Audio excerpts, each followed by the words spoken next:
Irmãos, bom dia mais uma vez. Nós estamos aí nas últimas semanas numa série sobre o livro dos Juízes, chamada Lições de Justiça e Redenção. A gente já falou do capítulo 1, capítulo 2, capítulo 3, e hoje a gente vai falar sobre o capítulo...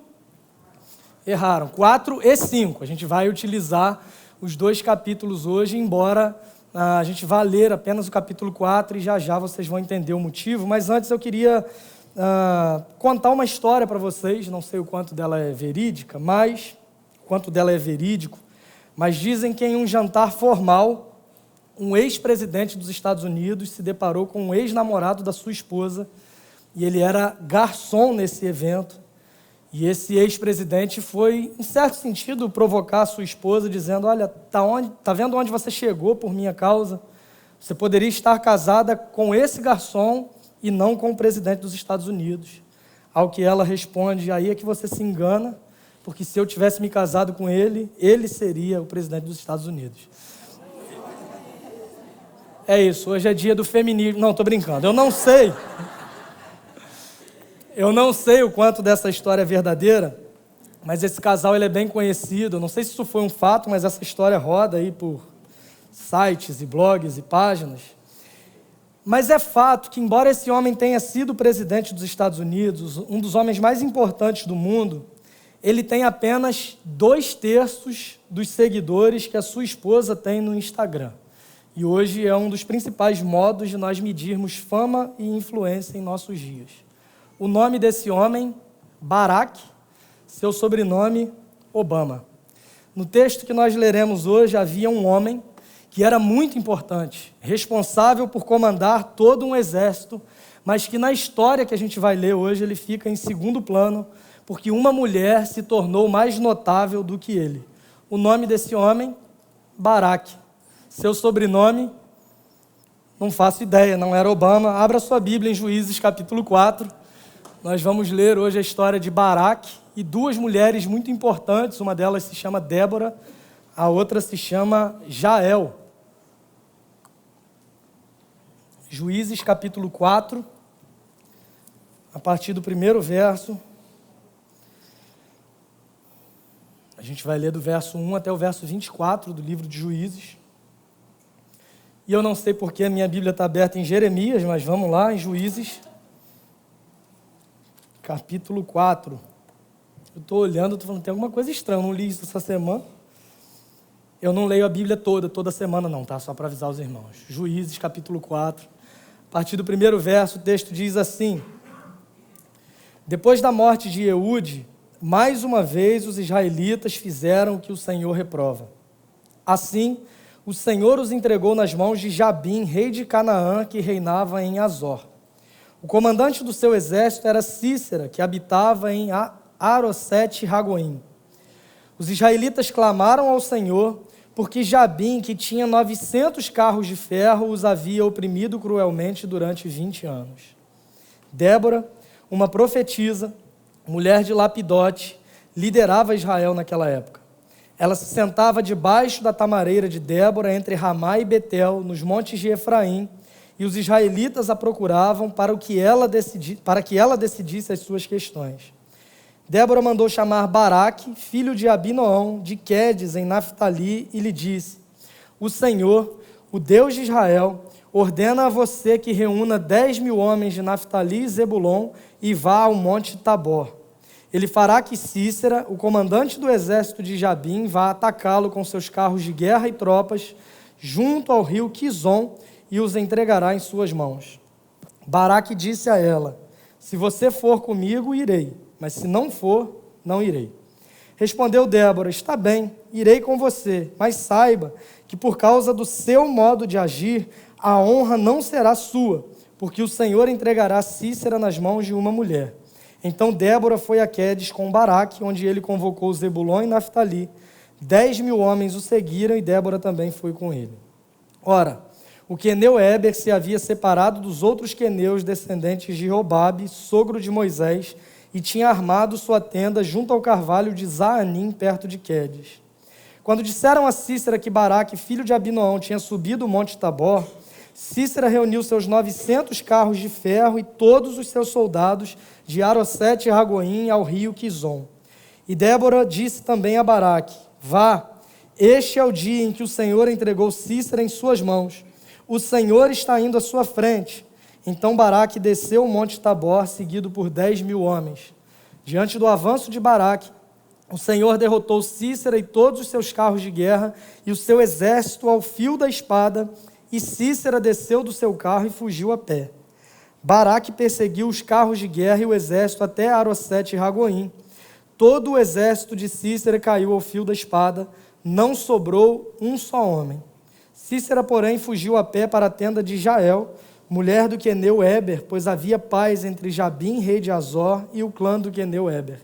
Jael saiu ao encontro de Cícera e o convidou: venha, entre na minha tenda, meu senhor, não tenha medo. Ele entrou e ela o cobriu com um pano. Estou com sede, disse ele. Por favor, dê-me um pouco de água. Ela abriu uma vasilha de leite feita de couro, deu-lhe de beber e tornou a cobri-lo.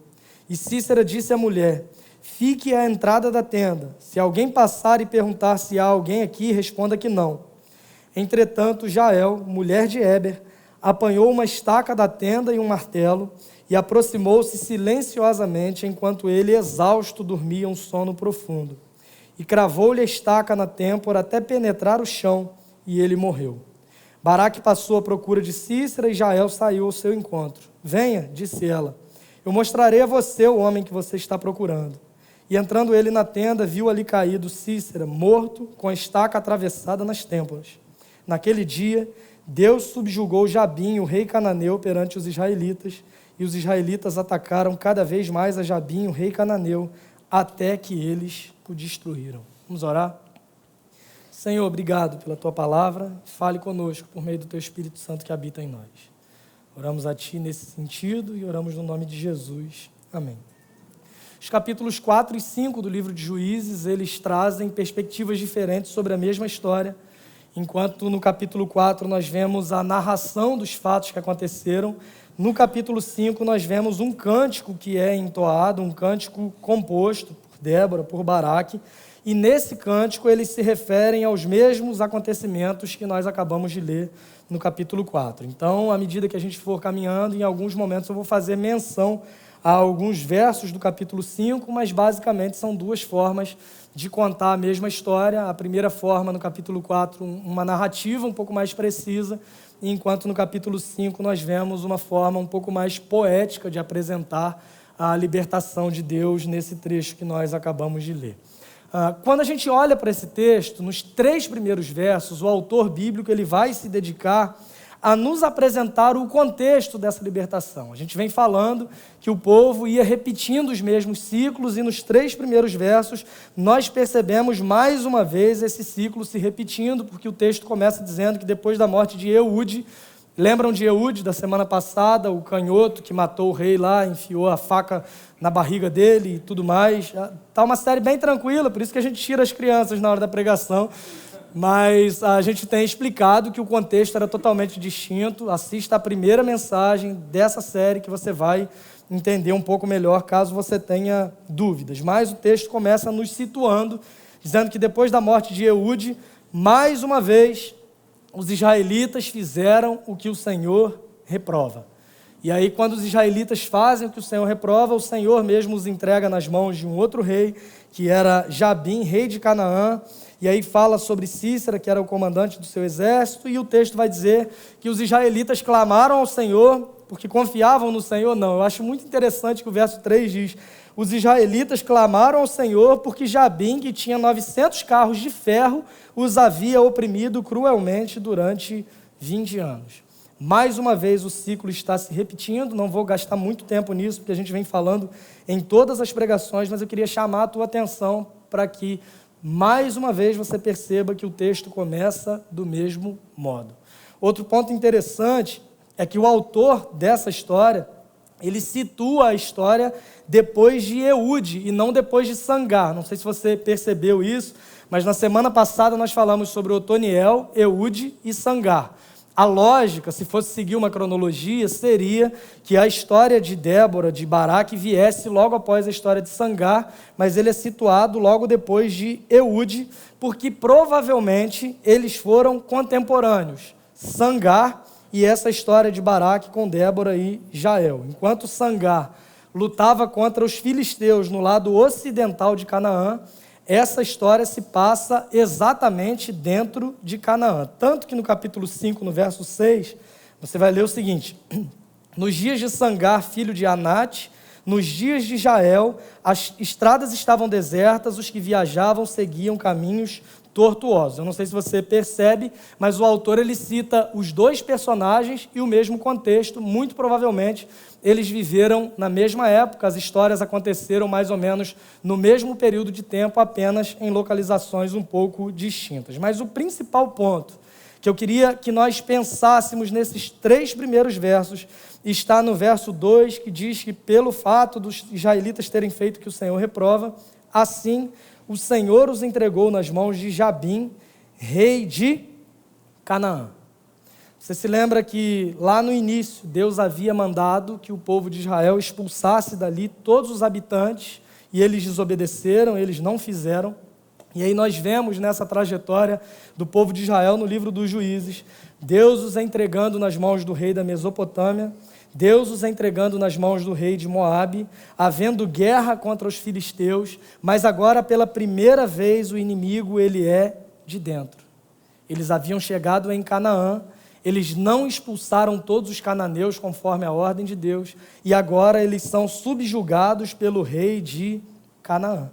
O inimigo agora é outro, já diria o autor de Tropa de Elite, e nesse caso, o inimigo ele é interno, o inimigo ele é do lugar de onde eles deveriam expulsar aquelas pessoas e eles não fizeram.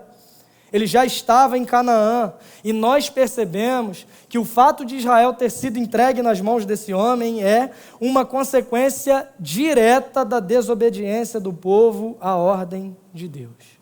E aqui nós começamos a pensar algumas coisas interessantes quando comparados à nossa própria vida, é que obedecer precisa ser uma decisão em que nós estejamos absolutamente firmes. Irmãos, se nós não somos firmes em obedecer a Deus, nós corremos o mesmo risco que o povo de Israel, de conviver perto demais com gente que não deveria estar tão próxima assim a nós. Essa história me lembra que a obediência é uma decisão e que essa decisão, por vezes, é uma decisão absolutamente radical. A ordem de Deus havia sido muito clara. Eles deveriam chegar em Canaã, que era a terra prometida, e eles deveriam expulsar todos os outros povos. Eles deveriam cortar o mal pela raiz. É não correr o risco de ser influenciado em um caminho que desagrada a Deus. É não correr o risco de ser influenciado por povos que não conheciam o Senhor e adoravam divindades pagãs. É não correr o risco de negociar com a idolatria e com o pecado. É eliminar a possibilidade do erro, é cortar o mal pela raiz. Mas Israel não foi firme. O povo de Deus relativizou uma ordem muito clara do próprio Deus e agora eles estão sofrendo consequências diretas das suas más escolhas. Por vezes, irmãos, o sofrimento que nos acompanha, por vezes, as dificuldades e os problemas que nos acometem no decorrer da nossa vida, às vezes, provação de Deus, ensinamento de Deus, mas por vezes nós sofremos também como consequência das nossas más decisões. Por vezes, o nosso sofrimento é resultado de más escolhas que nós fazemos. Por vezes, nós sofremos simplesmente porque nós estamos colhendo aquilo que plantamos, que é um caminho de desobediência a Deus.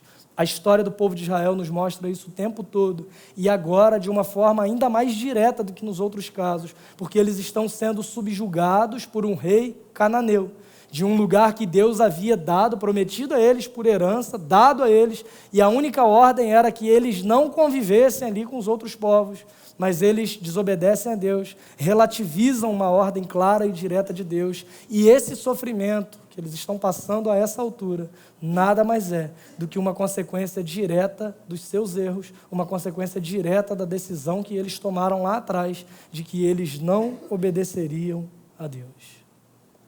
Talvez esse seja o retrato de muito do que você esteja experimentando na tua vida ou ao longo da tua caminhada. A boa notícia é que mesmo sofrendo as consequências dos seus erros, há um caminho de liberdade, um caminho de libertação, e esse caminho passa lá pelo início do capítulo 3, que diz que os israelitas clamaram ao Senhor. Mais uma vez o mesmo ciclo. Desobedecem, colhem os frutos da desobediência, se arrependem, clamam ao Senhor, e agora, mais uma vez, a misericórdia do Senhor se renova e o auxílio do Senhor vem em favor do povo, quando nós vemos, a partir do verso 4 até o verso 16, a narrativa da história propriamente dita, quando o autor nos apresenta que Débora era uma profetisa, mulher de Lapidote, que liderava Israel naquela época, diz onde ela ficava, que o povo ia até ela para resolver as questões, que ela manda chamar Baraque, apresenta quem é Baraque, diz a palavra do Senhor, e nós percebemos a história sendo desenrolada diante dos nossos olhos, entre os versos 4 e o verso 16 especificamente. O que é interessante, o que difere essa história de todas as outras apresentadas até aqui, é que nesse caso não é um juiz apenas que se destaca nessa libertação, mas são 3 pessoas, 2 das quais são mulheres. O autor começa a falar de uma delas no verso 4, que é Débora, profetisa, liderava Israel. O verso 5 nos mostra que ela era uma espécie de líder e juíza mesmo. Era uma liderança, em certo sentido, política. Débora não era uma sacerdotisa. É importante a gente dizer isso, porque muita gente usa a história de Débora para defender, por exemplo, o ministério pastoral feminino, o que não é o caso e não é o contexto aqui.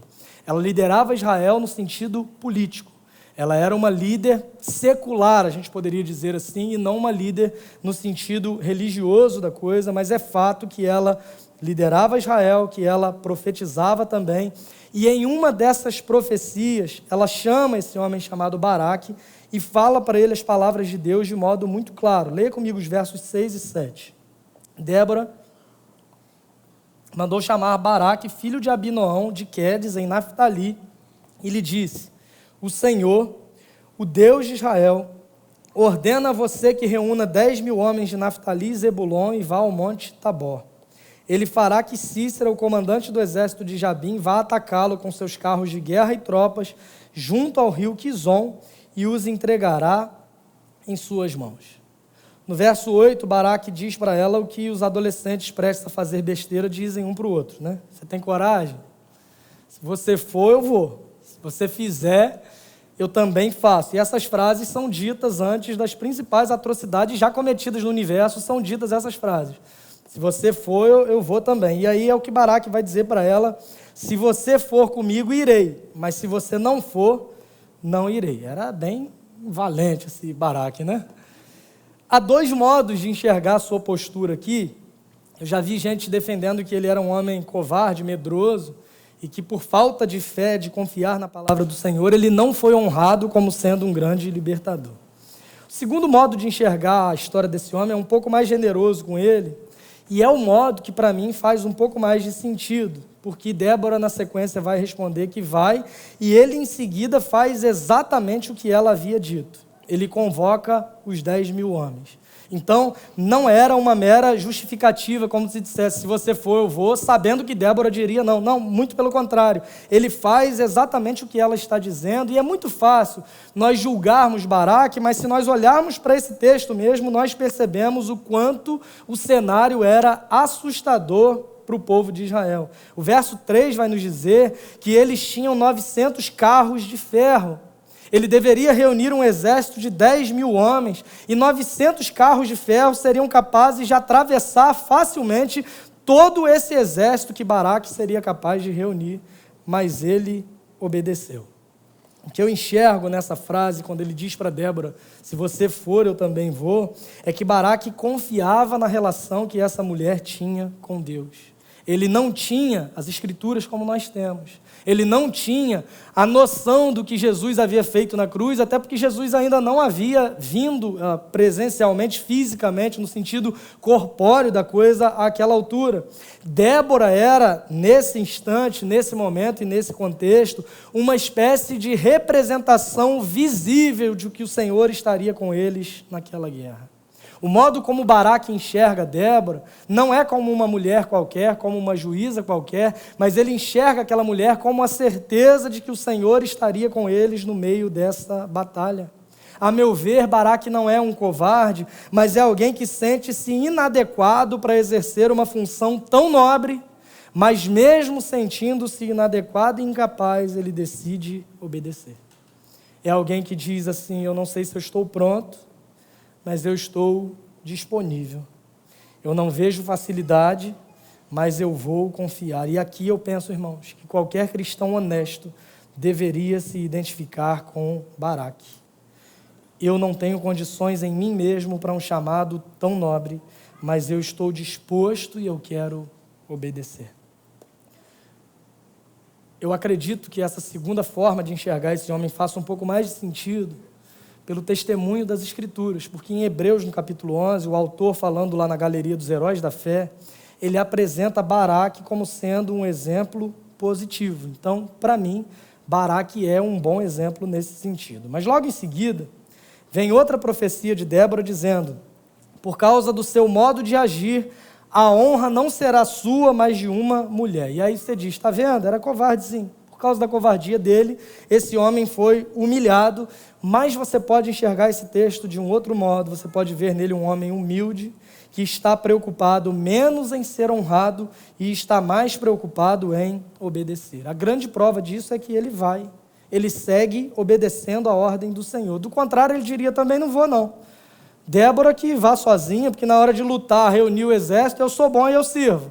Na hora de receber o reconhecimento, eu já não sirvo mais, eu vou perder para uma mulher. Talvez fosse esse o questionamento que ele fizesse se ele fosse um covarde de fato, ou se não confiasse nas palavras do Senhor. E infelizmente, irmãos, esse é o retrato do modo como muito cristão enxerga o serviço a Deus. Eu só faço se eu mesmo receber a honra para tudo o que eu fizer. Faz para ser aplaudido, faz visando o reconhecimento, faz querendo os louros e as glórias desse mundo. Mas Baraque, mesmo sabendo que a honra não seria atribuída a ele, ainda assim ele decide obedecer a Deus, ainda assim ele decide seguir obedecendo a voz de Deus. E aí o texto segue, no versículo 11 tem um negócio interessante, que nos dá a impressão de que abre um parênteses aí, porque no meio do nada está dizendo: ele convocou Zebulon e Naftali, 10.000 homens o seguiram e Débora também foi com ele. E aí no verso 11 diz assim: ora, o queneu Éber se havia separado dos outros queneus, descendentes de Obabe, sogro de Moisés, e tinha armado sua tenda junto ao carvalho de Zaanim, perto de Quedes. E aí volta no versículo 12, dizendo: quando disseram a Cícera que Baraque, vocês têm essa impressão? Parece que pegaram um versículo de outro lugar, inseriram no meio ali, e não quer dizer absolutamente nada, mas na verdade essa informação é importante. Guarde essa informação, que Éber, o queneu, havia se separado do seu povo e foi morar justo naquele lugar. É uma obra muito clara da providência de Deus, que nós vamos entender um pouco mais à frente. E aí, entre os versos 12 e 16, a batalha acontece de fato, conforme as palavras do Senhor por meio de Débora, e todo o exército de Cícera, que era o comandante dos exércitos do rei Jabim, todo o exército é derrotado, menos um homem que consegue sair do carro de guerra e foge a pé. Devia correr bastante esse homem, né? Chamado Cícera, que era o comandante do exército. E nós chegamos agora ao verso 17, que traz para nós o ápice dessa história, quando uma nova personagem entra em cena nessa libertação. O texto vai dizer no verso 17: Cícera, porém, fugiu a pé para a tenda de Jael, mulher do queneu Éber, pois havia paz entre Jabim, rei de Azor, e o clã do queneu Éber. Um homem se destaca dos seus familiares, vai morar num lugar distante, de repente acontece essa batalha, Cícera consegue fugir, e ele foge para onde? Para o lugar onde morava esse homem que havia se destacado dos seus familiares, e aquele parênteses que parece ser aberto no versículo 11, começa a fazer sentido para nós, quando nós olhamos a partir do verso 17, porque Cícera fugiu a pé para a tenda de Jael, mulher desse queneu chamado Éber. É simplesmente um parênteses sobre um queneu que foi morar longe dos familiares, ou é mais uma prova de que nós servimos a um Deus soberano que conduz todas as coisas? Eu penso que essa segunda forma de enxergar é a que faz total sentido. A essa altura, todo o exército já havia sido derrotado, menos o comandante, esse homem chamado Cícera. Sabe um jogo de videogame que você passou todas as fases, mas tem que matar o chefão? Cícera era o chefão do jogo. E olha para onde ele vai, versos 17 a 20. Cícera, porém, fugiu a pé para a tenda de Jael, mulher do queneu Heber, pois havia paz entre Jabim, rei de Azor, e o clã do queneu Heber. Jael saiu ao encontro de Cícera e o convidou: venha, entre na minha tenda, meu senhor, não tenha medo. Imagina se fosse para ter medo, né? Ele entrou, ela o cobriu com um pano. Estou com sede, disse ele, por favor, dê-me um pouco de água. Claro, meu filho, pode ir. Ela abriu uma vasilha de leite feita de couro, deu-lhe de beber, tornou a cobri-lo. E Cícera disse à mulher: fique à entrada da tenda, se alguém passar e perguntar se há alguém aqui, responda que não. Confia, Cícera, que você vai ver onde que vai terminar a sua história. E o verso 21 nos mostra que Jael era uma mulher valente. O verso 21 vai dizer que Jael, mulher de Heber, apanhou uma estaca da tenda e um martelo. Tranquila ela, né? Aproximou-se silenciosamente enquanto ele, exausto, dormia um sono profundo, e cravou-lhe a estaca na têmpora até penetrar o chão, e ele morreu. Ninguém falou glória, graças a Deus, né? Dá medo da gente ler um negócio desse, a pessoa gritar: ô glória. Não, não faça isso não. Era um contexto distinto. Eu me lembro, gosto bastante de futebol, e talvez se você gostar também, você vai se lembrar de um atacante que rodou em alguns clubes do futebol brasileiro, que o seu nome era Jael. Ele foi campeão da Libertadores pelo Grêmio. O nome dele era Jael e o apelido era Cruel. O pessoal chamava de Jael Cruel. A mesma descrição assim, é perfeita para descrever essa mulher aqui chamada Jael, porque com certeza ela era bastante cruel também pelo que ela fez. Mais uma vez, o objetivo não é entrar na questão ética, porque esse caso se desenvolve, assim como todo o livro dos Juízes, em um contexto muito específico. Mas o que eu mais gosto nesse versículo aqui é o finalzinho do verso 21. Vou ler todo o verso 21. Entretanto, Jael, mulher de Heber, apanhou uma estaca da tenda e um martelo e aproximou-se silenciosamente enquanto ele, exausto, dormia um sono profundo. E cravou-lhe a estaca na têmpora até penetrar o chão. E ele morreu. É a parte que eu mais gosto.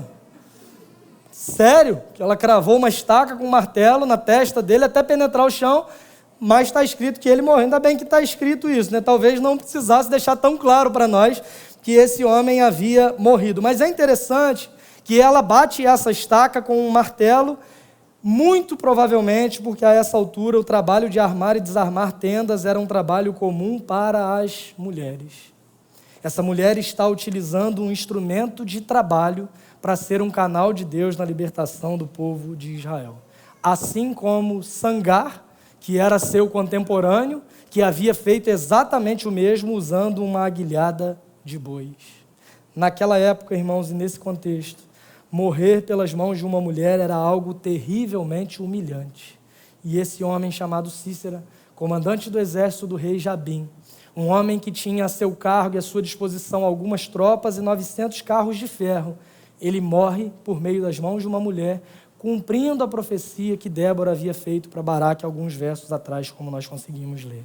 Juízes 5, 26, no meio do cântico de Débora, a gente tem uma visão um pouco mais poética desse fato. Talvez te assuste ver que uma estaca atravessou a cabeça do cara e tal.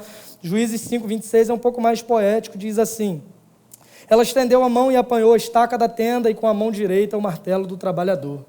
Golpeou Cícera, esmigalhou sua cabeça, esmagou e traspassou suas têmporas. É um jeito um pouco mais poético de dizer a mesma coisa, mas aqui é um cântico sendo entoado, narrando a libertação do povo de Israel. E o texto segue, Baraque passa por ali procurando Cícera, Jael o convida a entrar e ver o homem a quem ele estava procurando.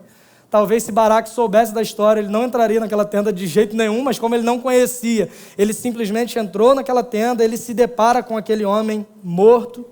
E eu te convido a voltar comigo no verso 9 do capítulo 4, quando Débora disse para Baraque o seguinte: está bem, irei com você, mas saiba que por causa do seu modo de agir, a honra não será sua, porque o Senhor entregará Cícera nas mãos de uma mulher.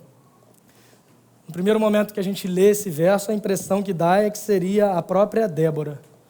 Mas não, a responsável por matar Cícera, por matar o chefão, foi Jael. E depois da morte de Cícera, tinha uma fase bônus, que era o próprio rei Jabim, a quem o Senhor subjugou, versos 23 e 24, que vão dizer o seguinte: naquele dia, Deus subjugou Jabim, o rei cananeu, perante os israelitas, e os israelitas atacaram cada vez mais a Jabim, o rei cananeu, até que eles o destruíram. O capítulo 5 é o cântico sobre esses fatos, e eu queria destacar no capítulo 5 2 versos. Em primeiro lugar, o verso 20. Desde o céu lutaram as estrelas, desde as suas órbitas lutaram contra Cícera. Esse verso nos mostra, irmãos, que essa guerra contra Cícera, embora estivesse acontecendo ali na prática, diante dos olhos daquelas pessoas, era uma guerra um pouco maior. Era uma guerra, em certo sentido, cósmica, a gente poderia dizer assim, porque a autora desse cântico vai nos dizer que as estrelas lutaram contra Cícera do céu desde as suas órbitas. É uma realidade além da realidade que nós podemos ver por aqui. A grande mensagem do ciclo de Débora, Baraque e Jael, a grande mensagem da condução do povo de Israel por meio das mãos do próprio Deus, a grande mensagem por todo o livro dos Juízes, é que a batalha é do Senhor. E pelo fato de a batalha pertencer ao Senhor, a vitória nos é garantida. A grande prova disso nós encontramos no verso 31 do capítulo 5, que vai nos dizer o seguinte: assim pereçam todos os teus inimigos, ó Senhor, mas os que te amam sejam como o sol, quando se levanta na sua força. E aí nós temos a conclusão desse ciclo, que vai nos dizer que a terra teve paz durante 40 anos. Até que a gente vai começar no capítulo 6. Só vou ler o primeiro versículo com você, para você se preparar para o que vem por aí. De novo, os israelitas fizeram o que o Senhor reprova. Só para você saber o que vem por aí em diante. E aí vai ser a história um pouco mais longa. A gente deve levar alguns domingos falando sobre esse homem chamado Gideão, a partir do capítulo 6. Como eu disse, desconsiderando a questão ética, por conta do cenário e do contexto ser estritamente específico, a história aqui nos apresenta, irmãos, não um conflito geopolítico, mas nos apresenta uma luta que acontece contra os inimigos do Senhor. No nosso contexto, no contexto da nova aliança, por causa da cruz, nós temos a certeza que Deus derrotou os seus inimigos. Por causa da cruz de Cristo, irmãos, os inimigos de Deus foram plenamente destruídos, e por causa da cruz de Cristo, esses inimigos não têm mais poder também sobre nós. Aliás, por natureza, nós mesmos éramos inimigos do próprio Deus, por conta do pecado que nós herdamos dos nossos primeiros pais, Adão e Eva, que quebraram esse relacionamento que era perfeito. Separados de Deus, não havia nada que pudéssemos fazer para nos reconectar a Ele. E aqui entra o Evangelho, que significa boa notícia, que é Deus providenciando um meio por meio, através de Jesus, que sendo Deus, Ele vem até nós. Ele vive como um de nós, mas vive uma vida perfeita que nós éramos incapazes. Jesus cumpre a lei de Deus plenamente. Jesus assume a nossa condenação, morre na cruz e ressuscita ao terceiro dia, provando que o sacrifício foi aceito. Esse Jesus voltará um dia para levar o seu povo, povo esse que estará com ele eternamente, celebrando a ele, o que derrotou os seus inimigos e que por meio da sua vitória, nós também herdamos dessa vitória através da fé que nós depositamos nele. Quero chamar a banda à frente. Eu queria que a gente concluísse pensando no seguinte: olhar para essa história nos levanta mais uma vez alguns dilemas éticos por conta do contexto ser tão diferente do nosso. Mas eu queria te convidar a olhar essa história, o livro de Juízes e a sua vida à luz do Evangelho. E quando nós fazemos isso, nós entendemos, irmãos, que por causa da cruz de Jesus Cristo, nós não precisamos guerrear contra os inimigos desse modo, porque na cruz o maior dos inimigos ele já foi derrotado. A visão que as pessoas possuíam no Antigo Testamento sobre isso era um pouco mais turva do que nós possuímos hoje, porque no nosso caso nós vivemos depois do que Jesus já fez por nós, e por meio de Jesus e do seu sacrifício, nós conseguimos compreender todas as coisas e toda essa história. E hoje nós somos convidados, inclusive, a amar os nossos inimigos e orar pelos que nos perseguem. Não precisamos, irmãos, viver nessa tirania de ter que fazer justiça com as nossas próprias mãos, porque o Evangelho da cruz nos traz a certeza de que nós servimos a um Deus que é justo que a sua justiça já foi satisfeita na cruz. E que o mundo, embora pareça injusto e seja injusto em muitas situações, nós vivemos com esperança de que essa terra será redimida, de que o reino de Deus será instaurado de forma completa, e nós aguardamos essa bendita esperança que nos é garantida por meio do Evangelho. O Evangelho da cruz é o que nos traz a certeza de que a vingança não deve ser algo praticado por nós, mas a justiça pertence àquele que é o justo juiz e é o mesmo que nos comprou para si mesmo, nos tornando o povo de Deus. A isso nós celebramos hoje por meio da pregação do Evangelho, e a isso nós celebramos hoje visivelmente também por meio da celebração da ceia do Senhor.